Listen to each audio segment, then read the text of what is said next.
Hello and welcome to Horror Rewind. This is Kelly Florence. And I'm Meg Hoffdahl. And we are your hosts. Let's tell you a little bit about what Horror Rewind is. Each week we will be picking a movie from our childhood and then rewatching it and discussing what we remember, how we remember it. This is Childhood Revisited. I'm so excited. This is episode 1. Woohoo! Yay, so we want to introduce ourselves a little bit. So Meg, why don't you tell our listeners a little bit about yourself? Sure. I have loved horror since I can remember. I grew up kind of moving around a lot, and something that just really resonated with me in childhood were horror movies. And I kind of started out watching Matlock and Murder, She Wrote with my mom, and that's kind of how I started getting interested in, murder and those kinds of things. And then as I grew, I would go to the movie store every Saturday to the local Blockbuster or Mr. Movies, and I would go straight to the horror movie section. That's where I just got the most excited, and I would use my allowance, and I would pick out a VHS or 3 to bring home, and that was an important place for me when I was growing up. So I'm really excited about the concept of our podcast because we're going to be able to talk about and watch these horror movies that we haven't watched in so long because life kind of got in the way and we haven't been able to watch these beloved movies. So now, and horror is actually a part of your career now. Yeah. Or it is your career. Yeah. I'm a horror author. I have 2 short story collections published. I describe myself as kind of female-driven horror suspense author, and you got a novel coming out. My first novel's coming out this year. I'm in the middle of editing it right now, and I'm really excited to share it. And horror is a big part of who I am. And we were talking before about when we were little girls. We didn't necessarily feel like we could say that because people thought we were odd. I remember, me too, a little bit about my background. I grew up with horror movies, and it was my dad who was a big horror fan in our house and watched horror movies growing up. And it's not necessarily something that, there weren't horror movie t-shirts in the girls section, for example, growing up. Or if I had, decided to wear a Freddy Krueger shirt or a Michael Myers t-shirt or something, that probably would have been frowned upon. I remember I was the Bride of Frankenstein in 1st or 2nd grade for Halloween, and I think I had to explain to a few people who I was because, to peers, because that was, probably a little odd for I would have loved you. I wish we could have been friends as kids. We would have. We didn't meet until we were older. Well, like high school, a little bit older, but I felt like Halloween was like my day. Absolutely. That was my day. I could actually feel comfortable in my own skin and choose who I wanted to be. And it was, from the time I think the last time I actually was something nice was probably Snow White when I was about 5 or 6, maybe 5. And then I wanted to be something scary. Yes. I wanted to be Lizzie Borden. I did a dead businesswoman where I was a zombie and I gave out business cards.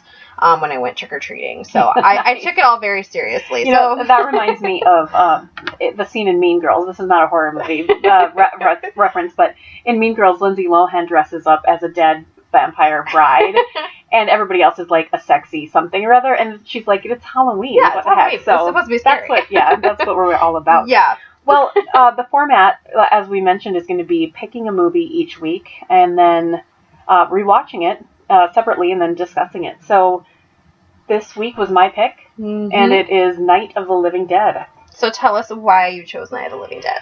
Well, back in my very first VHS was a gift for Christmas morning.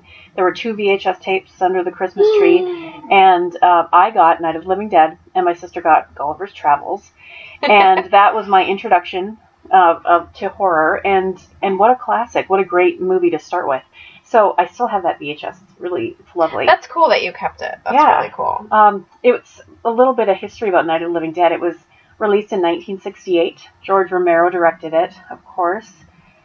He's a legend now for this movie. Well, a legend in my eyes anyway. They had a budget of $114,000. They made $12 million domestic and $18 million international.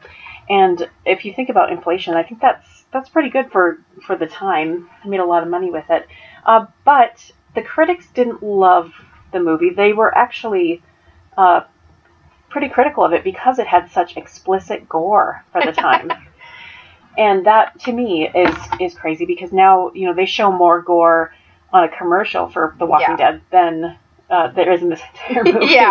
Yeah, that's pretty funny. But I guess it's no old thing or no new thing for horror movies not to be liked by critics. No, true. So another interesting note, this was pre-ratings, so it wasn't rated R or anything, there just wasn't ratings yet. And horror movies were often shown in the afternoon at drive-ins, so there were a lot of kids that ended up seeing Night of the Living Dead, and I wonder what they saw. I mean, with a title like that, you probably... You know what you're getting into, right? I mean, there couldn't have been too many housewives or moms that were like, what? What's going on? Well, what is this? I thought this was a romance. So, should we talk about the movie? Yeah, and just so you guys know, we're going to talk about the movie, there are spoilers ahead. We're going to assume that you guys have probably watched it, and we're kind of going to talk about it in that way. So, let's just start at the beginning. Well, the music begins for this movie, and you just know it is on. It looks amazing. It's black and white, 1968. The music's great. That's the scene. It's so good. And the opening sequence and the opening shot, it reminded me of my surroundings in northern Minnesota, so it felt relatable. I love horror movies that are rooted in real places. I think they're more scary that way. And I think the whole setup of the movie was relatable. A brother and sister, the brothers being annoying. I think we could all relate. I really like how it's set up. And I wrote down in my notes it had a Twilight Zone feel because that was, of course, at that same time. And I just felt like something great was coming. And I did not see this movie until I was about 12 or 13 because I am a Dawn of the Dead fanatic. That was kind of a big movie for me. And so I finally got around to seeing Night of the Living Dead when I was a little bit older. And right away I was drawn in. And now as an adult rewatching it, I was drawn in and excited to watch. Absolutely. Something that struck me as a kid was, well, first of all, it looked like it could be around my house where it was filmed. It was filmed in Pennsylvania, but it looked, familiar. And then they were also going on this trip to the cemetery to put flowers on a grave. And I went on many of those trips with my family, and we'd put flowers on our ancestors' graves. And so it seemed like, just a typical weekend thing. It's like, oh, this could happen to me. And the thing about the annoying brother, I have to admit, I was probably the annoying one. Well, not probably, I was. I was more into scary things than my sister was, and I would scare her, and I would do things like tell other kids that Freddy Krueger, I saw him outside the window, and, I'd like to scare kids. You probably did too, right, Meg? Yeah, my good friend Jen, who's still my friend, I would like to know, I scared her really bad. She came to my house, it was, I think, 3rd or 4th grade, and it was her first time coming to my house, and my mom had left to go get us McDonald's, of course, and probably to go get us horror movies, and I confided in her that the reason we moved a lot was because we were murderers, and that we kept bodies in our house, and we had to be transient, and I really sold it. And so she went out running, and she fell over this partition, hurt herself, and right as my mom came in with the Happy Meals, and yeah, my mom was not happy with me. Wait, how old were you? Like 4th grade. But she's still my friend. But she talks about that fondly. Yeah, that's great.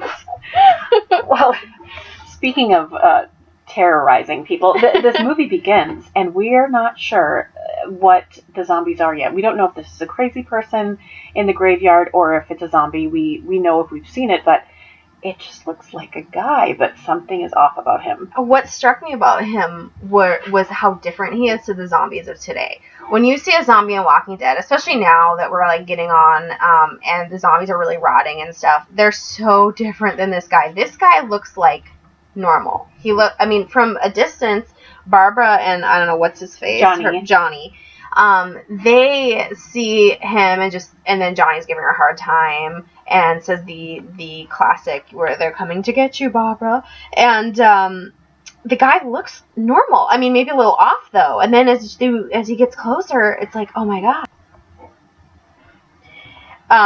And so what was so cool about it was how unmakeupped he was. Yes. Like he was like so natural looking, and like his eyes were so sort of alive still. So I don't know. I kind of thought it was scarier than like one of the zombies I've seen recently. Well, and I think we've talked about this before, but the scariest thing in life is not necessarily monsters from movies, but real people who intend to do you harm. And this guy, he's got that look about him. You don't know yet. Is he a psycho killer? Like what's going on? Or he ends up being a zombie, but the way he moves and how he moves is just terrifying. He breaks into their car, and it feels so real. And it's fascinating and frightening. And it starts so fast. It just starts. The movie gets going. There's so many horror movies where you have a lot of waiting to do. This was not one of them. It just goes right away. I feel like I definitely can relate to Johnny, because I feel like that would be me in the zombie apocalypse. I feel like I'd be the first person to die. I would be knocked over by a zombie, and I would hit my head on a headstone, and that would be the end of me. I know. Yes, because we'd be busy like teasing someone else. Yeah, I would be. Yeah, exactly. I think we've already proven we would be the little shits that would be. So yeah, I definitely feel like I would be the first to go. Something about the way the zombies move in this, they're not fast, but they're strong. They fight back, and they use tools, they use weapons.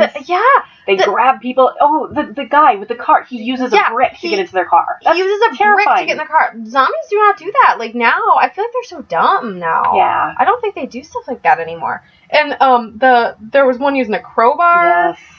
Yes. Yeah, they're kind of different, and it's cool to kind of see the genesis of zombies. I went into this sort of deep hole of research, and they were talking about the guy, and I didn't write his name down, the guy who is the first zombie, and they said this guy that was going to be the first zombie, the one who throws Johnny onto the headstone and gets into the car, they said he basically came up with how zombies move. That's amazing. Like, and they said he was really struggling, he didn't know how to act, and they were like, just do what you know makes you feel good.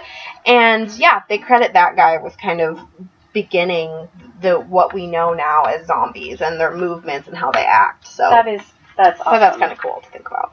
So I'm gonna throw Barbara under the bus. I'm sorry, but nope. Barbara always annoyed me, and with this rewatch, I haven't watched this probably in 15 years. No, me neither. She still annoyed me. She is not a strong female character. Yeah. She's weak, and she doesn't do anything, and I just want her to do something. It's like, Barbara, just say something. Yes. Even if you just say something, Barbara. Yeah, yeah, it's like, well, and I think I was saying this before, when we were talking before about another horror movie, I was saying, I don't like when we have a female and then the movie shifts away from her perspective. We were really seeing things from Barbara's point of view, and then she became so shocked and such a limp dish rag that we didn't really get to continue the movie with her. She kind of faded to the background, and Ben, of course, shows up, and Ben is the polar opposite of her. He takes charge. I wrote in my notes he's like a MacGyver because he's like fashioning things. He just knows what to do. And yeah, Barbara is a disappointment in this movie. We definitely like movies with strong females in them. Not necessarily strong to the point that they're not complicated and interesting and even have moments of cowardice. But Barbara didn't do anything. I just kept writing down, Barbara, do something or get moving. Please do anything. She could barely help him when he was like, come on, let's board this up. And he knew the questions to ask. He's like, okay, where's the vehicle? Do you know, do you have gas? Do you have the keys to that gas pump and all of that? And so Ben had it together. He knew what was going on. He kept moving forward, and Barbara was just paused. Yeah. Oh, it's so frustrating. It was really frustrating. But some other characters are introduced to us at this point. There's Harry, the jerk, and his wife Helen, and then they have a daughter Karen, who's turning into a zombie downstairs in the basement. There's also Tom and Judy, which is the young couple. Oh, goodness. Okay, so I wrote on my paper, white dudes are here, because of course you'd be remiss not to, mention that there's a woman and there's an African American man. And in 1968, I don't think there were a lot of movies, TV shows, where a duo like that, anything was happening with them. And then, of course, I wrote white dudes are here because then, of course, the misogynist / racist Harry, who's in every horror movie, of course, came. And then, yeah, Tom. Oh, poor Tom. He's so lovable. He's so lovable. He's so sweet. And so is Judy, and they're so 1968. Oh. They're so cute.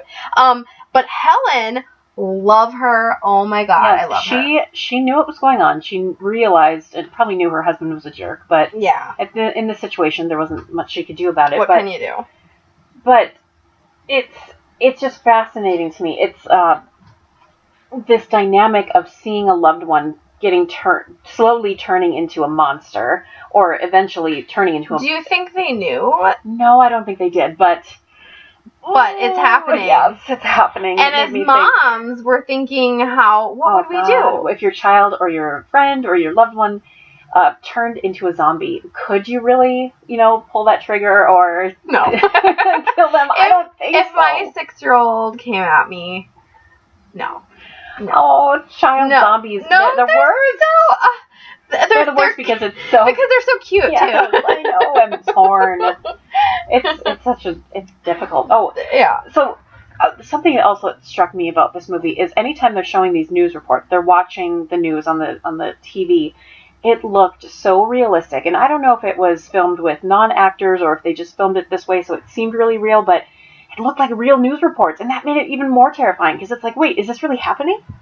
Yeah, I mean, they didn't seem like overproduced. They seemed like real, local, like, oh crap, the zombie apocalypse is happening, and we don't know what to do about it. And the plot is set up so well, because at first they're saying just stay put, stay in your places, and okay, that sounds fine, but then they start talking about, these safe places you can go, and Karen, the girl who's sick downstairs, she needs to get to a doctor, they imagine, and so they have to go, and it sets up this big turning point where they have to go put gasoline in the truck, and of course it leads to the... Oh my God, he literally...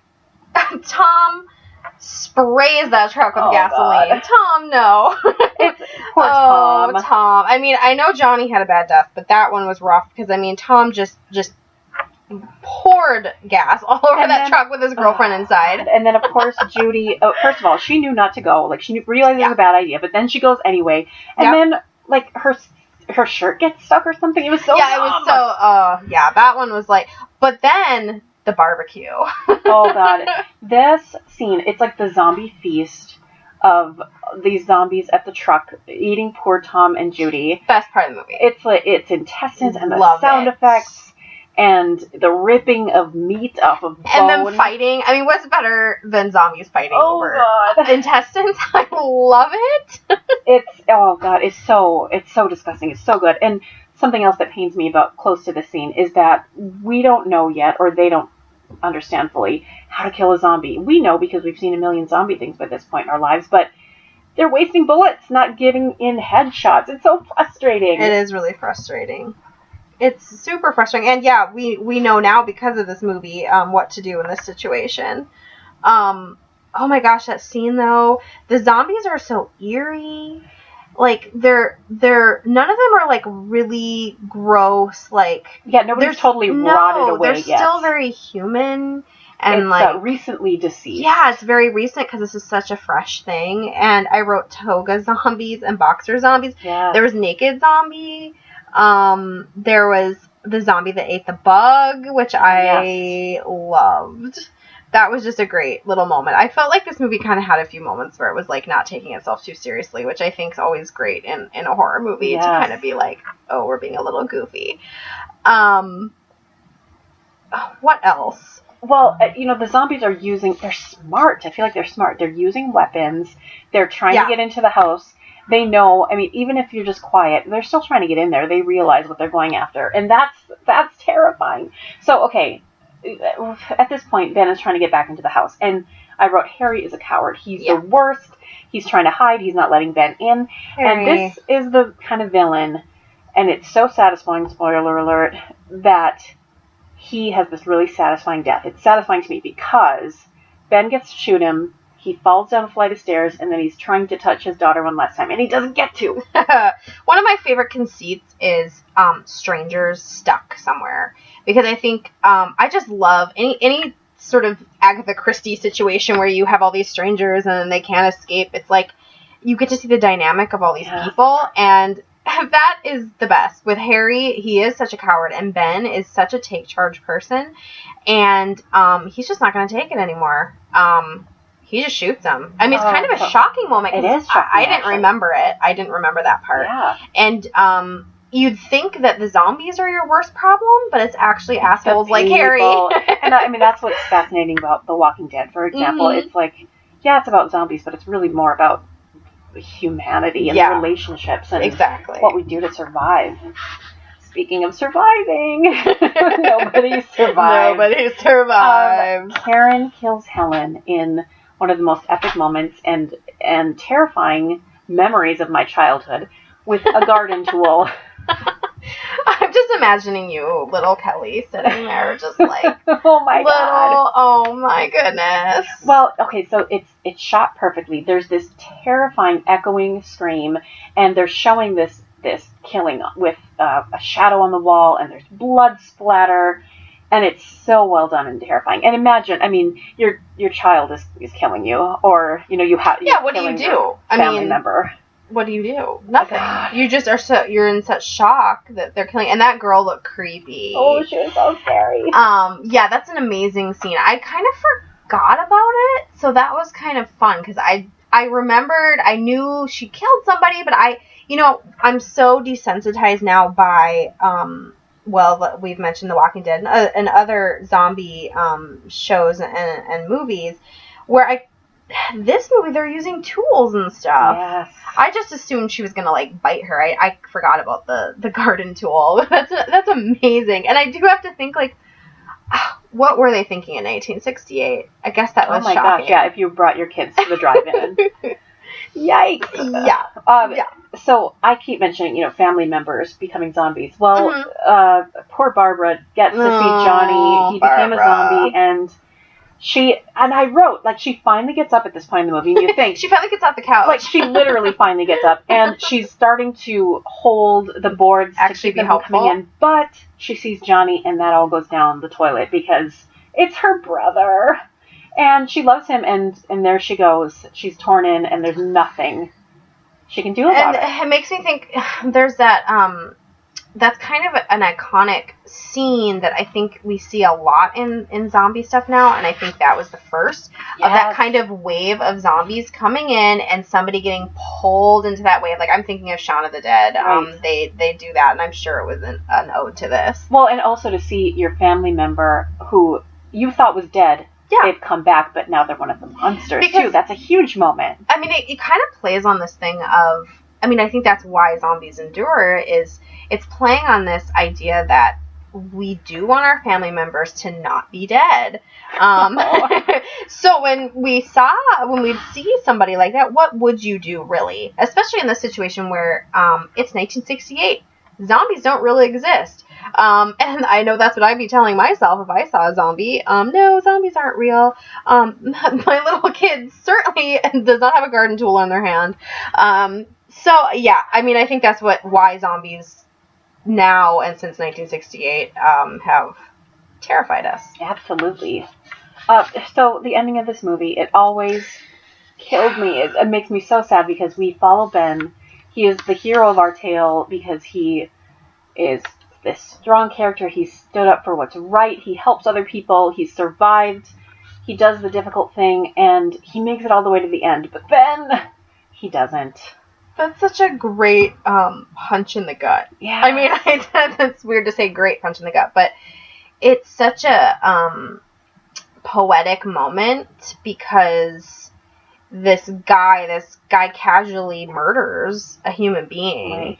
And I feel like there's being so much said there, and I'm just not smart enough to understand this. Well, like the allegory of race at the time, and so the civil rights movement, and this group of good old boys coming and shooting him. It's so, it all went over my head as a kid, and just on this rewatch now, I was like, oh my gosh, like George Romero really did something here. It was pretty amazing, but overall, I can't believe it. I can't believe that. What a great movie to be introduced to for my first VHS and my first horror movie as a kid. And who did you say gave it to? My dad. He's so smart. Oh, yes, he knew what to do. He knew. That's awesome. That's really cool. I'm glad our parents weren't worried about what we were watching. Yeah, they didn't worry. Wait, do you have anything else to say before I tell them about something? I just want to backtrack for a minute. That creepy ass body that they find in the house, that's what stuck with me when I watched it when I was, I don't know, 12 or so. I don't know, there's something about that body. It's creepy. It's scary. There's certain sound effects that they play at moments in the music that must be it. That just added something so terrifying. And still, on my rewatch, I was like, oh, this makes me feel uncomfortable. Like, I feel uncomfortable in my body. That's what it was. It was like this discomfort, and I'm always that I mean, since forever, I want to see the blood, the guts, and the gore. But there's just an uncomfortable, a level of discomfort that I felt with that body, where I was like, I kind of hope they don't go upstairs and, like, see that body again, but I kind of hope they do. So, I don't know, there's just some really deft moments where you can see the good directing. You can see that, that this goes above and beyond, like, just any old low-budget horror movie of the time. Absolutely. And I think that's one of those moments. But of course, the ending just sticks with everybody, I think. So something we're going to do week to week on Horror Rewind is we have a set of questions and a rating scale that will change week to week to talk about the movie. So Meg, you can ask me the question since this week was my pick. Kelly chose this week, so I'm going to ask you. Did it live up to your memories? I think Night of the Living Dead actually exceeded what I remembered, because I loved it for what it was, but now I could look back and really appreciate this gem of cinema. What scene stood out to you? Let's see. Well, from my childhood, the scene with the garden tool and killing the mother, it was what I remembered most. But this time, it was Ben shooting Harry. I did not remember that he killed him, and I thought that really stood out to me this time, and it was very satisfying. Okay, yeah, well, the next question was there anything you didn't remember? So you didn't remember. Oh, yeah, I didn't remember that. I didn't either. And then, what else didn't I remember? I guess I didn't remember how much the music and sound effects played a role in my terror of certain sines. I think that added a lot. And in such a low budget movie, too. Yeah, exactly. It's not like, I mean, that's pretty impressive. Was it really scary to you when you were a kid? There were certain parts that were scary. I wasn't the kind of kid who had to sleep in my parents' bedroom after watching a scary movie, unlike my sister. But I think, certain parts stuck with me, and I think it's still scary now. Does it seem dated? Well, I would say yes. It seems like a 1968 film, but I think that's okay, because it's set in that era, and it is that era, and for what it is in the budget and everything, how it was shot, I think it's perfect. Something that we will want to discuss, because we both, I don't know, we're really passionate about women in horror and kind of our role in the horror genre. Did it pass the Bechdel test? And maybe remind everybody what the Bechdel test is. So the Bechdel test is a test to see if two women are in a movie and if they talk to each other, if these women have names, if they're actual characters, and when they're talking to each other, do they talk about something other than a man? And this movie, it does barely pass the Bechdel test. There's a moment when Judy and Helen are in the basement and they're talking about Karen, the sick child. So yes, two women did talk to each other briefly. But, we're looking for that in movies, not just horror, but other movies and TV shows. And Are the women fully fleshed out? Could they be replaced with a lamp and it wouldn't change the plot? That's something that we're looking for.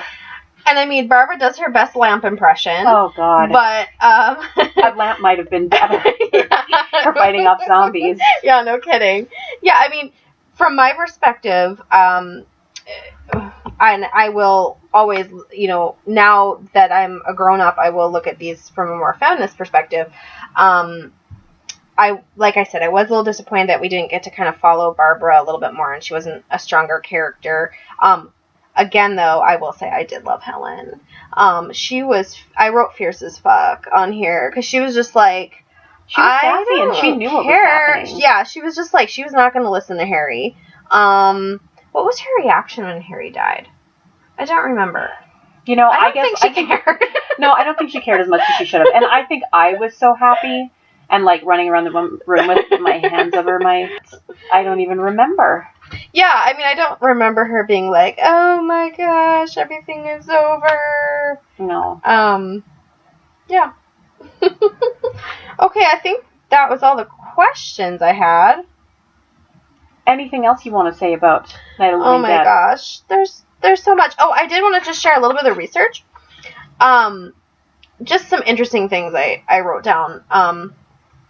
George Romero, the director, said that he actually lived in the house while they were filming it. What? Yeah, and him and the producers, and there was no running water. So he said they would just take like a bath out of like out of like a bowl of water. And like just imagine filming that and then at night going to sleep. I can imagine. I mean, we're not easily frightened, but I feel like that would be a little creepy. Oh yeah. I mean, that would be interesting. They started to smell like the dead. Yeah, no kidding. So I thought that was kind of interesting, but it's kind of cool to think about these young filmmakers doing that. Oh, and I also wrote down the only part of the set that was not there in that house was the basement, where all the action that happens in the basement actually was filmed in an office in Pittsburgh. That's so random. I just thought that was interesting, because that little girl never comes out of the basement. If you think about it, does she? No. She's always in the basement. Does she ever come out? No, I don't think so. I don't think she was ever on location at the house. I just thought that was interesting. That is. We didn't... Did we talk about... Yeah, we talked about the barbecue. Yeah. We talked about the organs. That was just my favorite part. I want to make sure we talk about it. Yeah. Great. Hello. Hello. Welcome to our next segment here on Horror Rewind. Each week we're going to be joined by our friend Lisa Bull, calling in from New York City. How are you today? Woo! I'm great, thank you. How are you? Great. I'm good. So each week we're going to be featuring a different drink with her mixology skills and knowledge.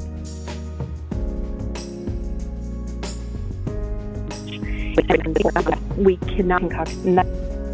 Tell us how you came up with this drink. Well, I should be really honest. I am pretty afraid of most things. No, not most things, but like horror things. I did a lot of my research on many drinks coming forward with the help of Wikipedia, because I was kind of afraid to watch them. No, we both all people, even if you talk about it. But it was kind of a fun adventure, actually, like just being inspired by kind of a plot and digging in. And so with Night of the Living Dead, I learned that it is set in Pennsylvania, and I want to kind of base all of the ingredients that I use for these drinks around not just the movie, but where, you know, like the plot, but like where it takes place, and kind of pay homage to that. So, to start, our fun kind of random ingredients we're going to throw into this are, we're going to start with some molasses, a staple in Pennsylvania with the Dutch Amish, is a little thing called shoe fly pie, which is like a breakfast dessert that they traditionally eat. And molasses yeah, is one of the staple ingredients. And then some Hershey's chocolate, because Hershey's is made also in Pennsylvania. And then for our other ingredients, because if we're thinking Night of the Living Dead, I'm thinking I need to stay awake if I want to live, right? Yes. So I want to use some coffee in this drink so I can stay awake and not get eaten or killed. And then the final ingredient to this that I think is important is bullet, because a bullet is something that could stop one of the creatures, yes? Right, yes. To Wikipedia. So we're going to use bullet bourbon to stop any kind of monsters.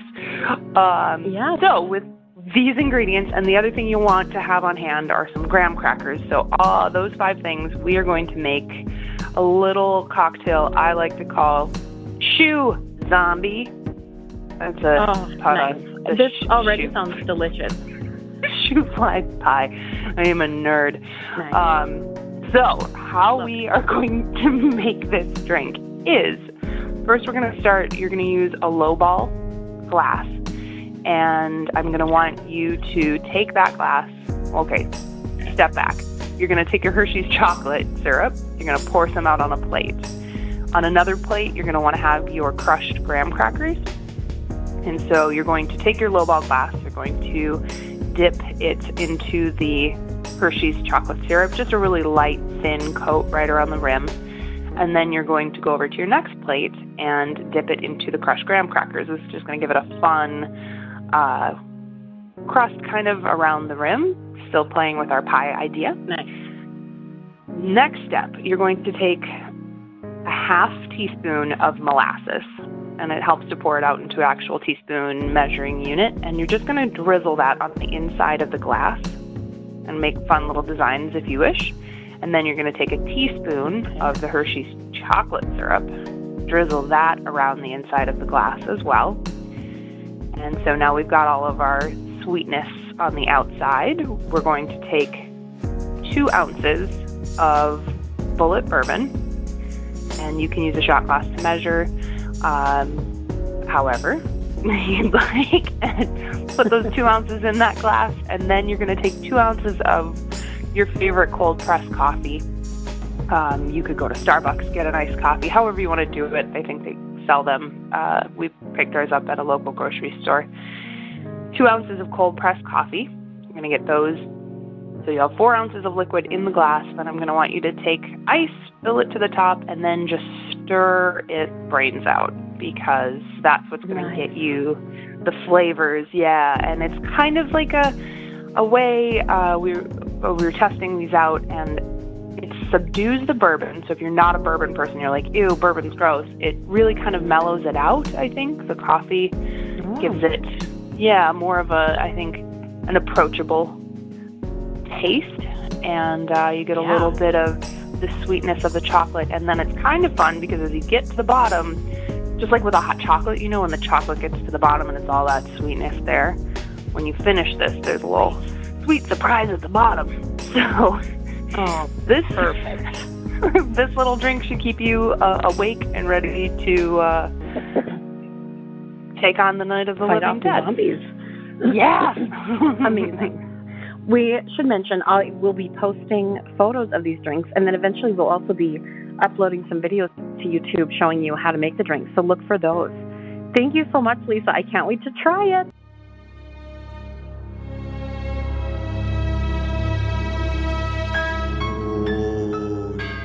All right, every week on Horror Rewind, we will have our last segment, the Fast Forward. Now, this segment will be talking about something current in the world of horror, or something related to the world of horror that we talked about this week. And the person who will pick the Fast Forward will be the person who didn't pick the movie for the week. Have I confused you yet? I've confused myself. Since I picked Night of the Living Dead, this week is Meg's week for Fast Forward. Meg, what did you pick? No, I'm just kidding. I knew that. So I kind of want to do something that was somewhat related, so I chose a movie that Kelly and I actually watched together, and Kelly's the only person who will watch horror movies with me, so I'm either alone or I'm with Kelly. Your son likes horror movies. Yes, my 10-year-old is into horror movies with me, so he'll watch, which is awesome. But otherwise, yeah, it's you, Meg, and you were one when we became friends. You were one of the first people. It's like, oh, the guys that we're dating won't go see horror movies. Let's go see them together because they're wieners. Yep, they are wieners. My husband, he describes himself as a horror snob, and he only likes like horror movies that transcend the genre or something. Okay, and so he's a wiener. No, okay, so I'm going to insert a story here, and if I could insert a GIF of this, I will tweet it out. We went to see The Descent with her husband, and I think he leapt 6 feet in the air, the first time we saw a creature through the night vision. So he's a wiener. He's a wiener. So so I only go with Kelly now. And my kids are not interested either, but I'm trying to convince them, as a mom, you try to do it and make it seem like it's their idea. So, okay. So the movie I want to talk about is a movie we watched together called Train to Busan. If you guys have not heard of it, it's on Netflix and it's a Korean film and it's really good. And it's starring Woo Gong, and Woo Gong is hot. Yes. Okay, so oh, I don't know if there's a name for this. Maybe we'll come up with it. It's the opposite of the Bechdel test, and this guy passes. We will objectify hot guys in horror movies. I think women have been objectified in horror movies enough. Oh, definitely. So I think, and you know what? He's not even objectified. We're just saying he's nice to look at. Yeah. But that's not why I chose Train to Busan. No, yes, don't let us turn you off. It's actually really good. It's a really good movie. It has fast zombies in it, which is different than the zombies, the very ambling, slow zombies in Night of the Living Dead. Train to Busan is definitely a faster paced zombie. And these zombies, they don't use tools, I don't think. Do you remember them using tools? No. I only remember them they're scary though. They are very scary. God, sometimes if fast zombies are done well, they are terrifying. And they're done so well in this movie. You guys, you have to check it out. It's 96% fresh on Rotten Tomatoes. I wrote that down because for a horror movie, that's pretty great.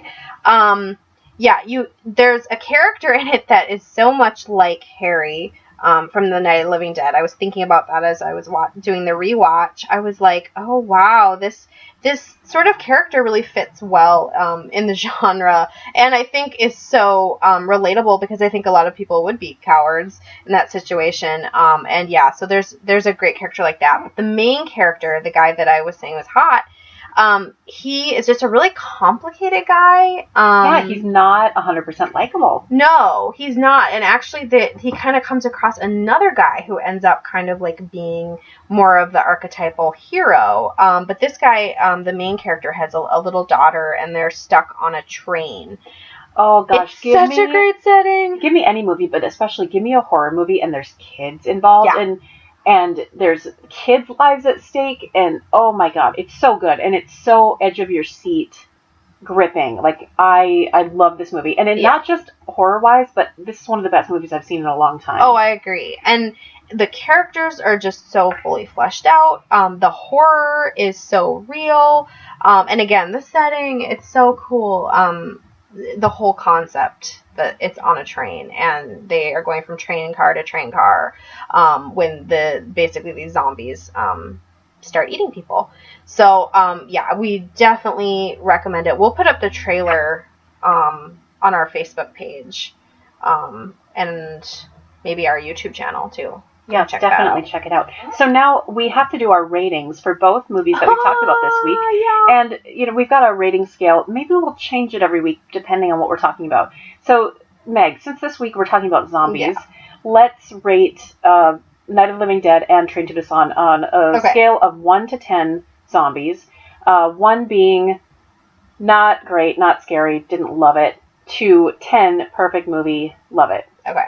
Night of the Living Dead, what would you rate? How many zombies would you give it? I'm going to give it 9 zombies because it is the original. It's the OG. But of course, Or the OZ. if I had a rim shot. yeah. We'll edit it in later. I'm only not giving it 10 because I will soon my true passion and love for Dawn of the Dead will reveal itself, I'm sure, in a later episode. So I have to give it 9, and then Train to Busan.